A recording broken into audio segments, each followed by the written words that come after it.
What's good, Internet? My name is attackslug, and welcome back to my Let's Play of WWE Day of Reckoning. Having some issues with my tag team partner, Booker T, apparently, member of the new ministry. And we will see where that leads us today after having won the tag team titles yesterday. And the Bashams want them back. So, the new ministry gets some revenge today on this fine Wednesday. Uh-oh. Here's the big show. What's up, show? Are you a face heel? How's it going, Kurt? Listen, I talked to Kurt Angle this morning, and we agreed that we'd start booking you in more one-on-one matches. Oh, hallelujah. So that we can get the new ministry in line for even more title gold. You're on your own tonight, because Booker was hurt during last week's attack by the Bashams. But here's the good news. You're going to face one of those bath turds that put the book out of commission, Danny Basham. Make sure you put a real hurting on him and make sure that he and everyone else in the locker room understands the consequences of messing with us. You say your name is Finley and you like to fight. Well, I say your name is Finley and you're a bath turd. That happened. Bobby Lashley. Anyway, yes, we are here. It is Wednesday. I have now watched both Raw and SmackDown in like the last, 12 hours or so. That both happened, and I don't really have too many extra thoughts on Raw. I really didn't cover that much yesterday. I did really enjoy the Samoa Joe and Paul Heyman segment. Was super well done and served to get both guys over fantastically. I loved The Miz attacking the Bear and the Present, and just feeding into, okay, we know Dean Ambrose hides in weird places to attack guys, and then, oh, he was the camera guy. Like, that's good character work, and I always appreciate consistency when they get on with that stuff. But man, the opening of that show, the opening of Raw, was basically a microcosm of Bray Wyatt's career at this point. Like, you encapsulated an entire, month-long Bray Wyatt feud into essentially one segment, which was, hey, Bray Wyatt comes out, cuts a spooky promo, gonna be all dangerous and getting real and getting tough, and then has a match, and loses. That's kind of what's been going on with Bray Wyatt.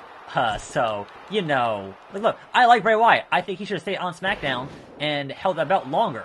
But man, they do not know how to book Bray Wyatt. It is a shame. It really is. And Danny Basham, speaking of a shame. And then, yeah, the rest of Raw, the only other thought I have really on the rest of Raw is the fact that you turned Goldust heel like 4 weeks ago, and he hasn't worked a single match since then. I'm like, there are guys he could be squashing on the roster. Have him fight Kurt Hawkins. I don't care. Do something with him. Like, seriously. They're doing, all they're doing is these back and forth vignettes with Goldust and R-Truth. And it's like, well, yeah, but you guys are wrestlers. Shouldn't you be wrestling? I mean, it's like when they had Goldust and Stardust trapped in that room for 2 months, which honestly, the best promos that they ever had with any of that stuff backstage was Stardust and Titus. Those were fantastic. They just worked so well. I don't know why. Anyway, on to SmackDown, which happened last night. We have Lana actually made an appearance in real life. We got some "you've waited so long" for Lana. And shockingly enough, Lana's getting the gender treatment because she's going right to the main event of the women's division and fighting Naomi at Money in the Bank for the title. So Naomi defends against Lana at Money in the Bank, and then the rest of that roster is in that match for the Money in the Bank briefcase, which shockingly enough, they didn't make pink.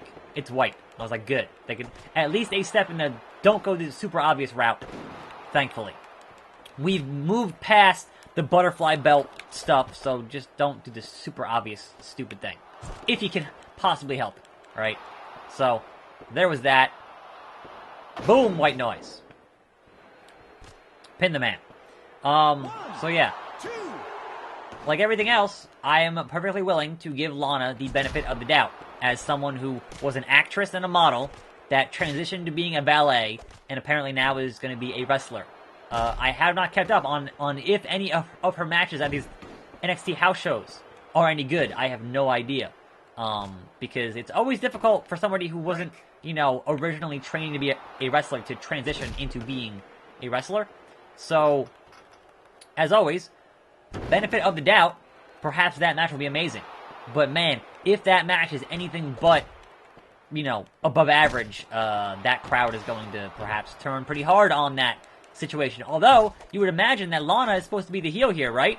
But the fans on SmackDown were chanting, "We want Lana," so I don't know what's going on anymore with anything. Ever. It's all very confusing, right? So, I don't know. Anyway, the highlights. And the continued highlight, for me anyway, of SmackDown Whoa, ref that was an excellent ref ducking that thing. That's pretty funny. The highlight for me, continually, of SmackDown is the Fashion Files. I think they are consistently... They work on a lot of levels, and I really appreciate that as a longtime wrestling fan. Like, they work on the obvious, perhaps you don't watch that much, or perhaps you haven't been watching that long level, right? And it's like, alright, they make the day one is H joke, that's pretty funny, and that kind of thing. But they also are pretty much making jokes, I guess, to make the boys in the back laugh, and the longtime fans laugh. When you have, like, the picture of Michael Hayes, and it says, repeat offender, like, the average casual fan is not going to know who Michael Hayes is, right? Because that was a lot of years ago. A whole lot of years ago. And having that old picture of Billy Kidman, and it's like, kid? Man, like, that's really funny. But the average casual fan's not really going to get that joke or reference. But as someone who's watched it for a long time, will. And they can make fun of Billy Kidman because he's a road agent and has been for quite some time now, which is, why they do that kind of thing. And everyone ribs Michael Hayes on his terrible fashion sense. He's Michael Hayes. Come on now. He's Doc Hendricks. Anyway, for you fans in the... clothesline from hell.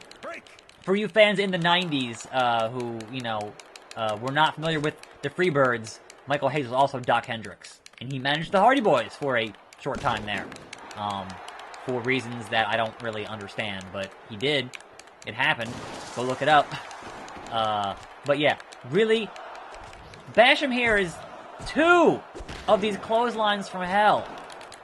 No, I don't want to lose this match. I just lost this match. What? What?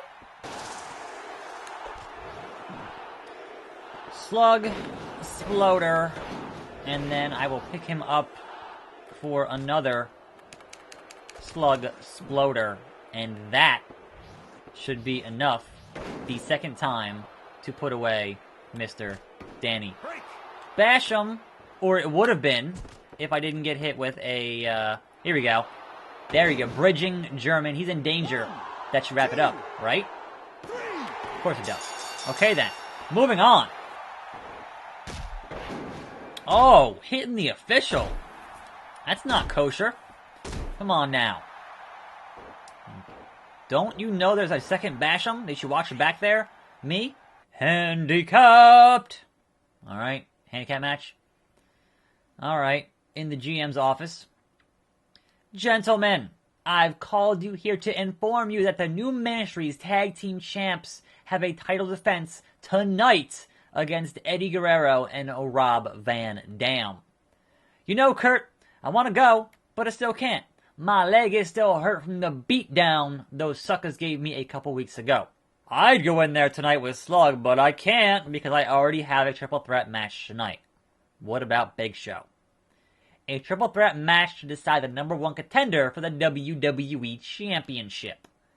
I know Big Show wouldn't mind teaming up with Slug for this match, but he's away for this week on family business. How convenient. Well, I've got an arena full of paying customers and a live national TV audience on UPN expecting this match. If it can't go on, then we'll have to find the next best thing.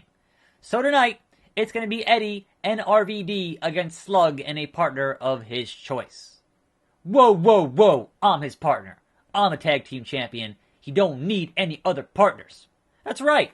Slug represents the new ministry, the most dominating force in the WWE today. We don't need anyone else, so I get a handicap match. Thanks. In fact, Slug can take on both those guys by himself. I have endowed him with the power. Am I He-Man? What's going on here? Let me get this straight. Slug is going to wrestle a handicap match against both RVD and Eddie at the same time. Is there an echo in here? I don't hear an echo. You heard what I said. He is a member of the new ministry. Nothing stands in our way. Okay then. That's tonight's match. Yo, just one thing, Kurt. If Slug goes out there and blows it, I ain't gonna lose my belt, right? It ain't a tag team match, so tell me you didn't just say that. Tell me my belt ain't on the line, right? Don't worry, Booker, you won't lose your belt. This match is now a special attraction handicap match and not a tag team title bout. You can't lose your title. So why is the match still gonna happen? I guess you had to book something. So even when the game's like, we're gonna give you more one-on-one matches, OPS handicap match. Like, you just told me I was gonna get more one-on-one opportunities. I got one before going back. I had to fight two guys. That's okay, whatever. Anyway, elsewhere on SmackDown, we had almost a new nightmare there, and a thing that I had mentioned before when Jinder was the #1 contender, and I'm like, man, what happens when Jinder wins the belt and your world title match is going to be Jinder and Mojo Rawley? And it didn't go that far, thankfully, but Mojo wanted to be in the Money in the Bank match itself and fought Jinder and lost. So thankfully that won't be happening. Fingers crossed. But we still have 6 guys in that match. And usually they really like putting 7 guys in those Money in the Bank ladder matches. Now, what title is that? I actually don't know. Oh, Eddie's the champ. I didn't that belt's been going for so long. I didn't recognize the belt. Like, legit didn't recognize that belt. Wow. Okay. Eddie is. So yeah, Taker wants to win that triple threat to go fight Eddie for the. Okay, I get it. That's fine. So I gotta fight the world champion and RVD, and they wanted a shot at the tag titles for reasons. So I have to somehow come out on top against these two. Are you kidding me? And in the world of rumors, there's been some rumor that Braun Strowman could be returning as soon as the end of the month to some house show business, which, you know, they're going to keep saying on TV 6 months, but I had heard that it wasn't as bad as that, and they still have him on track to fight Brock at SummerSlam, so it's already, you know, first week of June, so these things need to get ironed out here. But yeah, winning this match is going to be just me having to tap somebody out, because I don't think pinfall is going to really be in the cards with this, and it might just take a super long time. So if you end up seeing a jump cut in here, my apologies. Watch it, Eddie, because, you know, I don't want these videos going on for half an hour. That's just too much. It's too much. I have things to do, and I don't need my voice to be completely shot to do those things, you know? So, otherwise, yeah, I enjoyed SmackDown, for the most part. I think they're definitely taking things in some new directions, which is always appreciated. I'm always up for fresh talent getting a shot in the land of opportunity, because certainly Raw's pretty stale for the most part. You know, I still watch it, but there's not as much on Raw these days that I find engaging. Whoa there, RVD, reversing my powerbomb of some sort. L or R, I'm hitting both, and it's just, nope. Not a happenings. Not a happenings at all. That's not cool. Whoa there, Mr. Monday Night. Putting you into this submission maneuver, whereas Eddie will come in and like, there's no way to win this. I mean, you can. I've essentially won tag team matches before solo without ever tagging in my partner, you know. So it's not impossible. It just takes forever. Forever.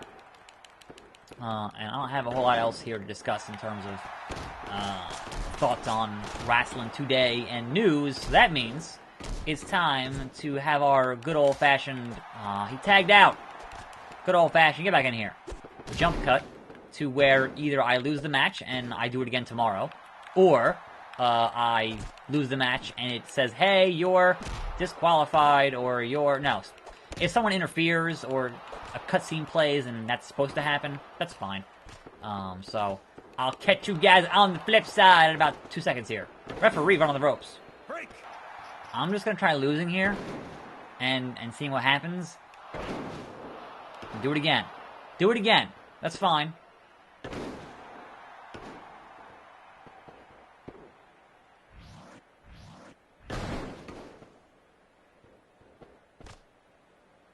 One, two, three. Is that a do-over? Please try again. Alright, go, go, go! Tapped him out. Tapped him out. Never let Eddie tag in. Tapped him out. That's the old school, here comes the pain technique of just submission, submission, submission, and you can win. So, how about that? Held my own, and my arm hurts from hitting the A button so much now. Man, that hurts. Celebratory Sluggeroni. Alright, Kurt. How about that? Although I think you are just about ready for more solo work, SmackDown has been getting heat from the tag division recently. So we need you and your partner to defend the belts for a little while longer. As long as you're champion, you have to defend the titles. That's how wrestling works. Until you lose them. That's fine, I guess. Being one half of the tag team champions is cool and all. But what I really want is to make my mark in the WWE as a world champion. I hear you. I promise, no, I guarantee that you'll get some single actions soon. In fact, I'll even let you pick your next singles opponent when the time comes.